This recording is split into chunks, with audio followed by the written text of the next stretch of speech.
Good day, ma'am. I'm Mike Agustin Bon, and this is first impression of my fellow friends and also my cousin. Good day everyone, my name is Red Manalo Perez. I am BPSU Bagak Campus USG Associate.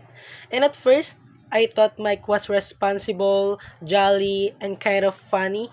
Well, now I can happily say that he is what I thought of him.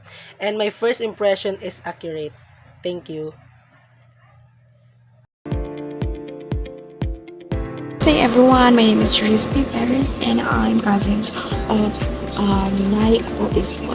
Ang first impression ko sa kanya, mayabang, selfish, at walang pakialam sa mundo or walang pakialam sa kapaligiran. But I was wrong.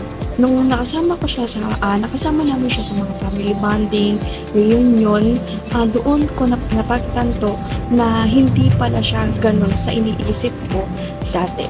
Siya pala ay aasahan sa lahat ng bagay at one call away mo siya and may potential siya kasi I'm greatly impressed to him naman yung narating na ngayon kung nasaan man siya ngayon at sana ay ipagpatuloy niya pa to better future. At yung mga iniisip ko dati, of course, we do judge people kasi when it comes to pagkagawa niya, maasahan siya when it comes to mag-travel kami around Bagak lang, maasahan siya kasi lagi siyang in. Yung sinasabi kong wala siyang paki sa kapaligiran, it means that wala siyang paki sa mga cousin niya, tsaan yun. But nagkakamali talaga ako sa bagay na yun dahil tuwing umuwi ako ng Bagak to vacations and he welcomes me, of course his family, he welcomed me.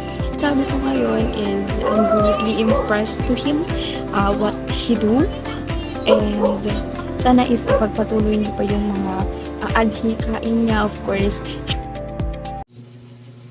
Hello po. Ako po sa Robin David na Vice Governor ako IT. Ang first impression ko kay Mike Agustin ay mabait, may pagkakulit, madaldal, masiyahin, mahusay makipagkaibigan sa karamihan. Hi everyone, I'm Catherine P. Bihara.